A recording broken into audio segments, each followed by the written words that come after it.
এইভাবে মাশরুম কষা রান্না করলে মাছ মাংসের স্বাদকেও হার মানাবে। হ্যালো এভরিওয়ান, আজকে আমি মাশরুম কষা রান্না করেছি যার স্বাদ একদম মাংসের মতো। আর এখন আমি এই রেসিপিটা আপনাদের সাথে একটু শেয়ার করছি।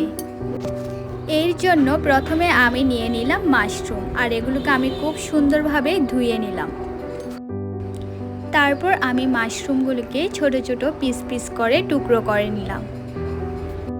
যেহেতু আমি এক হাত দিয়ে মোবাইল ধরেছি, তাই আরেক হাত দিয়ে টুকরো করাটা দেখাতে একটু প্রবলেম হচ্ছিল, তাই আমি অফ ক্যামেরায় খুব সুন্দরভাবে মাশরুমগুলোকে টুকরো করে নিয়েছি। এখন আমি একটা হাঁড়িতে সয়াবিন তেল দিয়ে সেখানে আলুগুলো ভেজে নিচ্ছি।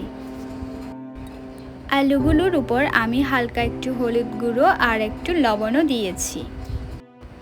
এবার আমি আলুগুলোকে খুব সুন্দর মতো ভেজে নিচ্ছি।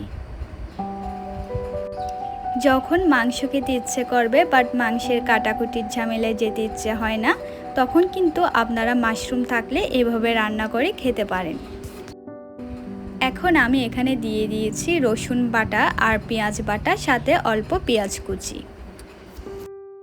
এগুলোকেও আমি নেড়ে চেড়ে খুব সুন্দর করে আলুর সাথে ভেজে নিচ্ছি। পেঁয়াজগুলোকে আলুর সাথে ভালো মতো ভেজে নিয়ে এখন আমি সেখানে হলুদের গুঁড়ো, মরিচের গুঁড়ো, জিরা আর ধনে গুঁড়ো পরিমাণ মতো অ্যাড করে দিয়েছি। যেহেতু আমরা মানুষ মাত্র 3 জন, আমি, আমার হাজব্যান্ড আর আমার শাশুড়ি, তাই আমি একটু অল্প করেই বানিয়েছি। গুঁড়োগুলো মেশানোর পর আমি এখানে 1 চা চামচ আদা বাটাও অ্যাড করেছি।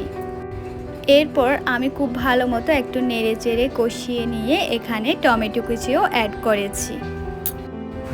এখানে আমি অল্প পরিমাণ টমেটো কুচি দিয়েছি। এরপর অফ ক্যামেরায় আরেকটু কষিয়ে আমি মাশরুমগুলোকেও দিয়ে দিয়েছি। এবার নেড়ে চেড়ে আমি আবারও ভালো মতো কষিয়ে নিচ্ছি। মাশরুম কষাটাকে যত বেশি কষানো হবে তত বেশি কিন্তু এটা খেতে স্বাদ হবে। এখানে পানি দেওয়ার প্রয়োজন নেই, কারণ মাশরুম থেকে এমনিতেই অনেকগুলো পানি বের হবে। তো আমি আমার মাশরুমগুলোকে খুব ভালো মতো কষিয়ে নিয়েছি। যদিও এখানে পানি দেওয়ার প্রয়োজন নেই, তারপরও আমি 1 কাপ থেকে কিছুটা কম একটু পানি দিয়েছি। পানি দেওয়ার পর আমি এগুলোকে খুব ভালো মতো জাল করে সবশেষে লবণ আর মিক্সড মশলা অ্যাড করেছি।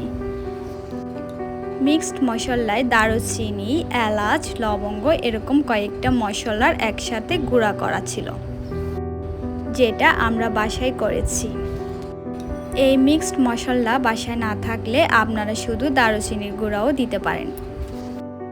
আমি আমার বাসায় যা ছিল তা দিয়েই বানিয়েছি। তো এই তো আমার মাশরুম কষাটা হয়ে গিয়েছে। আমার আজকের এই সহজ রেসিপিটা ভালো লাগলে অবশ্যই লাইক, কমেন্ট অ্যান্ড শেয়ার করবেন। টাটা।